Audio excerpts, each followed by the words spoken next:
The floor for questions. As I already mentioned, we will allow to ask limited number of questions. Please raise your hand if you want to ask a question. Also, name your name and surname and media you represent. First row, please.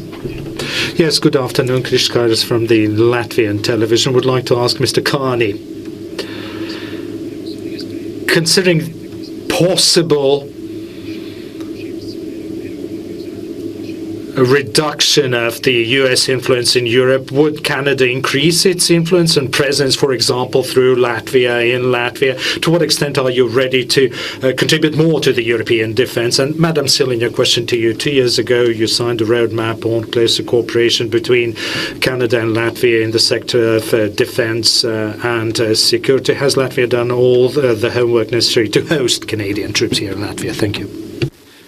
So I will start. Thank you for the question. Yeah, I think one of the outcomes of the June NATO meeting, where we, both of us and all NATO partners, committed to this increase to 5% of GDP defense spending, is a consistency with what's called the defense capabilities of NATO. In other words, what's necessary to defend the eastern flank of NATO. We're on the eastern flank. Core to that is Operation Reassurance at its heart, of course, buttressing the armed forces of Latvia itself and the other Baltic nations. What's required, an increased understanding, what's required to defend the western flank, the northwestern flank, so the flank that comes down through the Arctic, something that NATO didn't historically focus on, is beginning to recognize with developments in warfare is necessary. So our cooperation, the role of the Americans with that becomes increasingly important. The role of the Nordic Baltic 8, of which Latvia is a member, increasingly important for that. So I'm giving you two examples of a broader approach within NATO that is deploying resources to a variety of theater, if I can put it that way, military theater, and the U.S. adjustment in terms of their footprint directly in Europe also helps, reduces in certain areas, protects in others. We need to fill in to those direct flanks, and I just referenced both on reassurance and final point, if I may. Some of you, I was on a ship today. Actually, I didn't go anywhere. It was a sub that was stationary. What would you say you do here?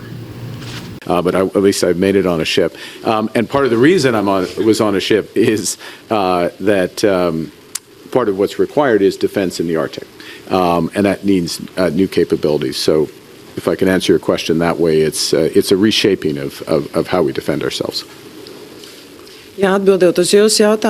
Yes, what concerns your question, as you saw from the answers that my colleague from Canada gave, this is to my mind, a very good way to present this. I mean, this is a very good, signal in terms of what NATO represents and what Latvia represents. Canada and Latvia are far apart, but the cooperation that we have enjoyed because of the Canadian political leadership under the previous Prime Minister and also with the defense ministers of Canada has led indeed to increased presence of the Canadian troops here in Latvia. Our defense cooperation and cooperation in general has become deeper as well, and Canada was the first and the biggest supporter of Ukraine, in fact, and we were also one of the biggest supporters. 0.5% of our GDP has gone into supporting Ukraine, and we were in the first lines when it came to supporting Ukraine, and we have also reinforced our border line, and we are working in a number of directions, is what I would like to underline. So when it comes to not only battling it out on the hockey rink, but also in scope of NATO, we are supporting each other, not only competing, but also complementing each other. Of course, we have our homework to be done. Salonia, for example, training area needs to be completed and needs to be made available for training and for exercise for the Canadian troops. And we have also opened a drone training area as well, which is helping our national armed forces and will also help Canadian armed forces. But, the Salonia training ground must be developed as quickly as possible in order to be able to provide training to as many Canadian troops as possible. So we have benefited practically a lot as NATO allies, and in scope of the NATO framework, we have shown tremendous leadership and cooperation like no many other countries, and I'm very proud about that. Thank you. Bonjour, Monsieur le Premier Ministre, Prime Minister Céligna. Prime Minister and Prime Minister Céligna. Canada's renewed commitment in Latvia. What changes do you see on the ground right now that makes it important to happen right now?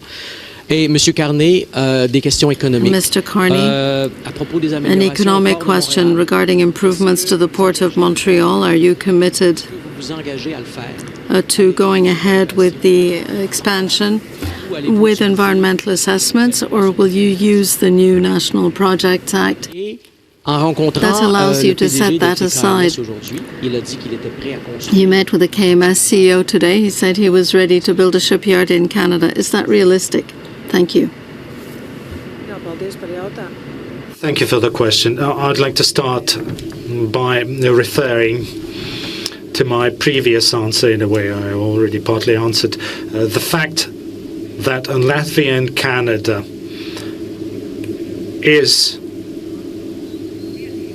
leading the brigade-size EFP battle group, with different number of countries, 11 and then 13, because the number of NATO member states in the rotation changes from one rotation to another, is a great achievement. Our cooperation is excellent, and also NATO, after visiting Camp Ardèche, have praised what our two countries have done with other NATO allies, also in practical terms. We have a 5G test bed. We are testing digital technologies with military applications that greatly benefit the whole alliance. Also, when it comes to cybersecurity, we've been capable of learning from each other, training together, and moving forward together. And we are also providing training to Ukrainian troops here in Latvia, both the Canadian and Latvian armed force members. And we have elevated NATO cooperation between allies to a new level, and we are jointly planning different activities that would follow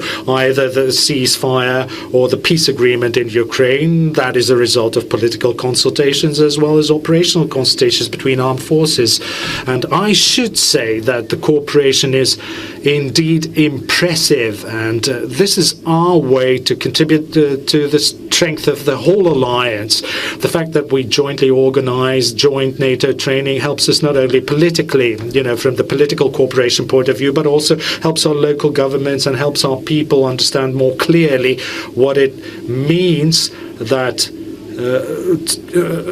that a crisis scenario might come to you, and have a clear plan, and that reassures both us as well as our allies within NATO. Thank you.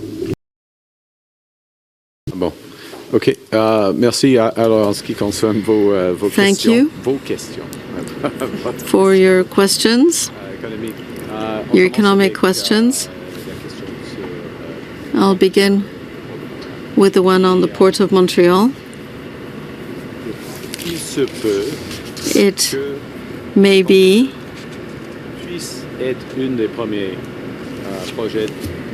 that the Port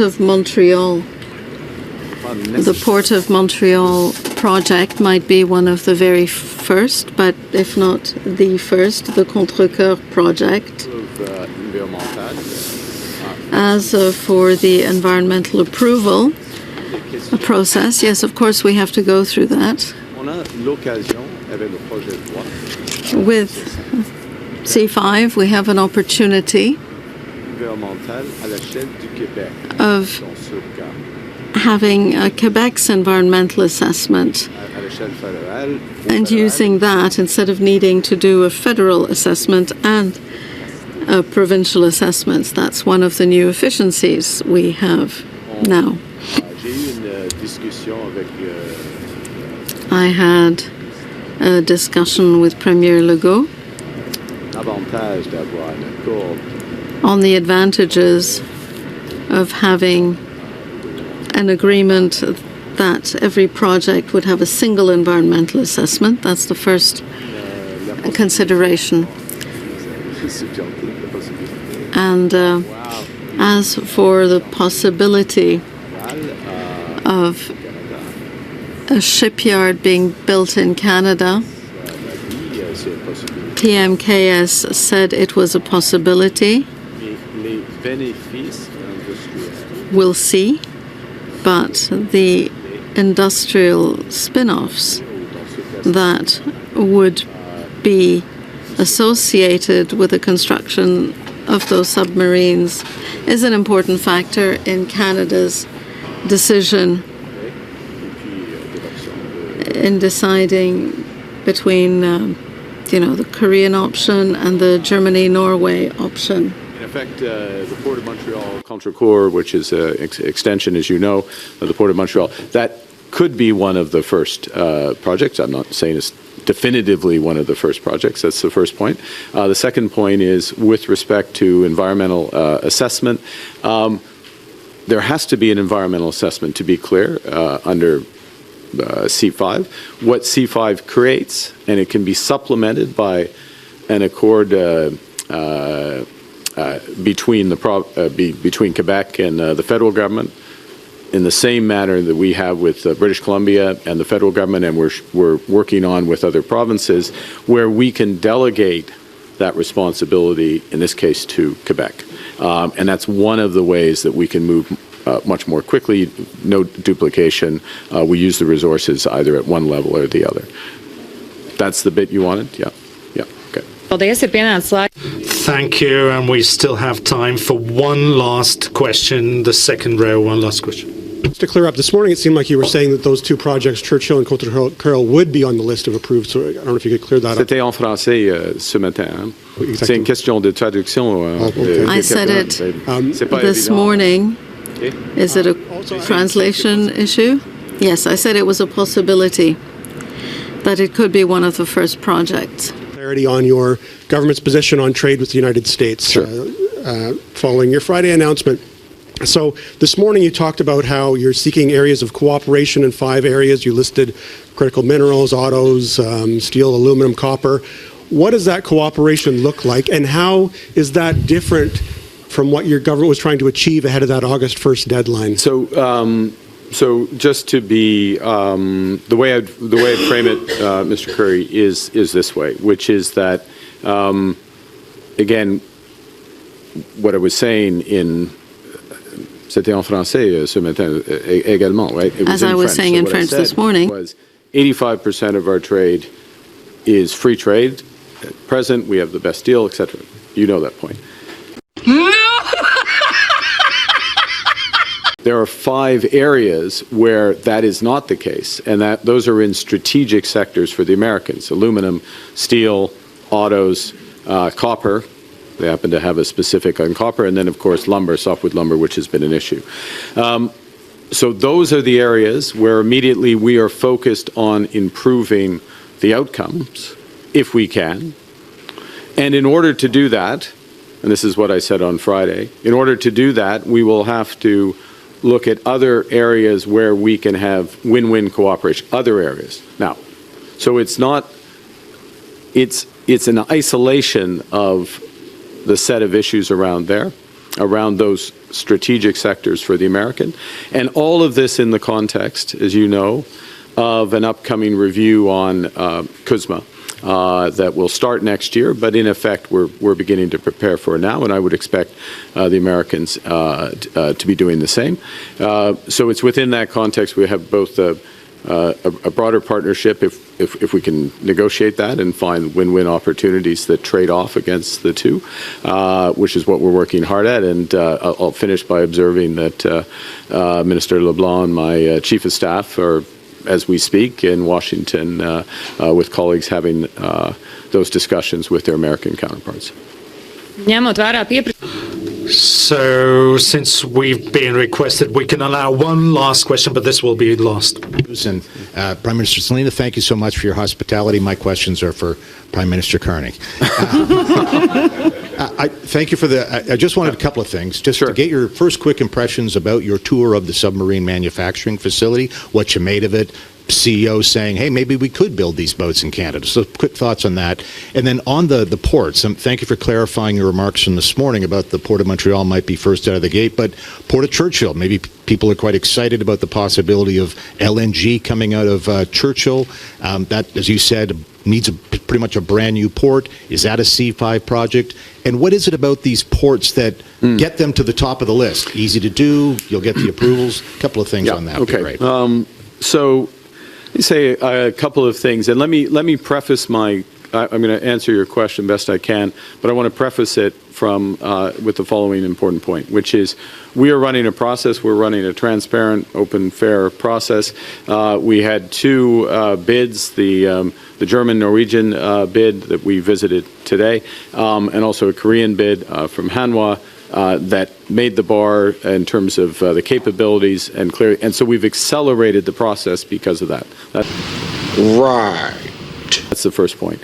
And I'm looking forward to visiting with colleagues the Hanwha facility. And just to be clear, I mean, the experts will be making these decisions in case anyone's worried that I think I've developed a deep understanding of submarine warfare from playing Battleship when I was 12 years old. But what is striking about this situation, what we saw today, first off, the level of complexity of these of the submarines is considerable. It's more complex. The minister and I were discussing with the officials, more complex than the most complex aircraft in terms of the submarineomics, if I can put it that way.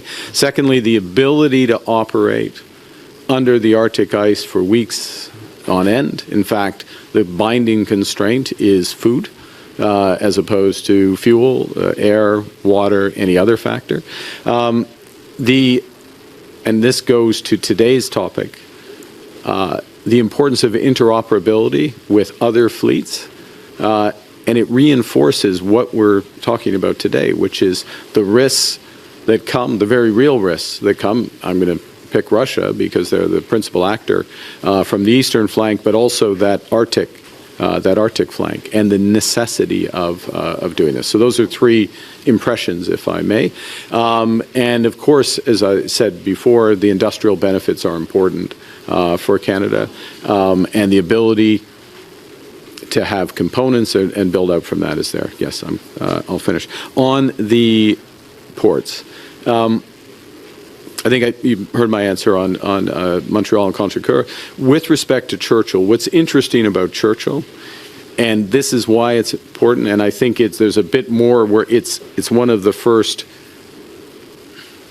potential ones, but there is much more to it than Contrecoeur in terms of what it potentially unlocks. So it unlocks, as you just said, LNG. It unlocks, and I salute Premier Canu's initiative here, it unlocks major Indigenous leadership and participation.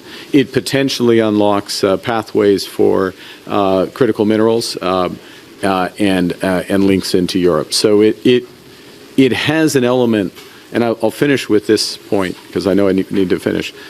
What are one of the elements that get projects up to the level of national interest? Diversification. Diversification across provinces, diversification of market, diversification of new activities that we haven't been doing at scale, because all of those elements are going to make the country stronger, make us more resilient, make us more prosperous across all of Canada. Thank you. Well, there's someone. Thank you.